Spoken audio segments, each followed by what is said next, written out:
Hi and welcome to video tutorial 2, and in this tutorial we'll look at how to initialize vectors 1D, and we'll start with 2D arrays as vectors and how to initialize them as well. So to begin with, how to initialize a 1D vector, so a 1D array as a vector. So let's say we have 10 elements in our array, and C++ automatically initializes this for us. It's part of the standard. It initializes all the values of the vector to 0.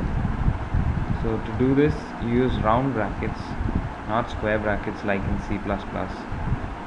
So don't type a of 10, it's round brackets a and round brackets 10. So we have 10 elements in a now, and to show this we'll print them to standard output. We can delete some, and we don't need these 3 lines anymore. So this should print an array of 10 zeros.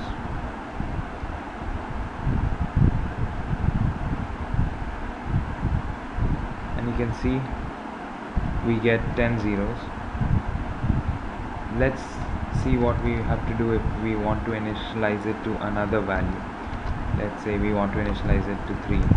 So all you do is add a comma and then fill in the value you want it to be initialized to. Now all the elements of the vector will get initialized to this value.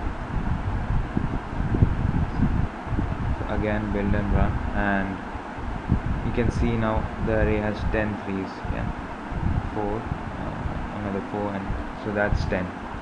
4, 4 and 2. Now let's move on to 2D vectors, 2D arrays as vectors. To do this,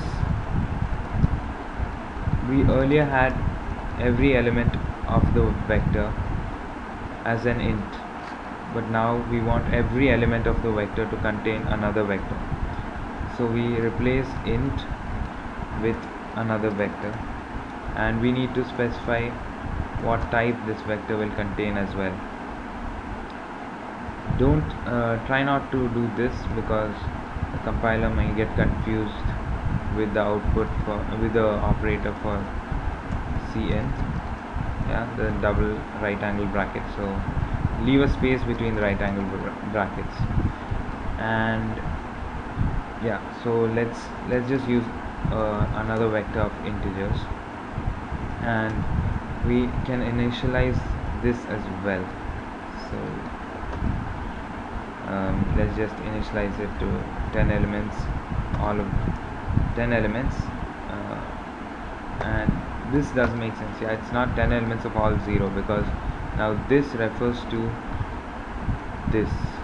So all these values should be of type vector int. So what we can do is we can type out vector int and then a 0. So now it will initialize it to, it will give us 10 elements, all initialized to vector ints, which are in turn all initialized to 10 elements of value 0. So this should give us a 2D array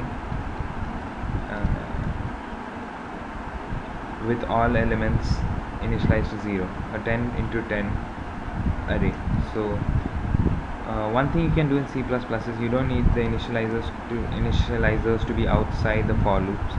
So you can write for int j equal to 0 or I equal to 0 within the for loop itself. And let's hope this works. So just like in C++, you can refer to the array indices this way. Similarly, if you wanted to push something into the array, you would do afi dot push back. We'll see more of this inserting into 2D arrays in the next tutorial, where we will work with adjacency lists as well. So now this should print an array of 100 zeros, 10 on each row, and an end line just for allowing it to look like an array. Now build and run. and you can see that the program has worked. We can also quickly go ahead and change this to another value, let's say 6. Yeah, so now if I build and run, you can see the 2D array has been initialized to all 6s. So this is how you use a 2D vector.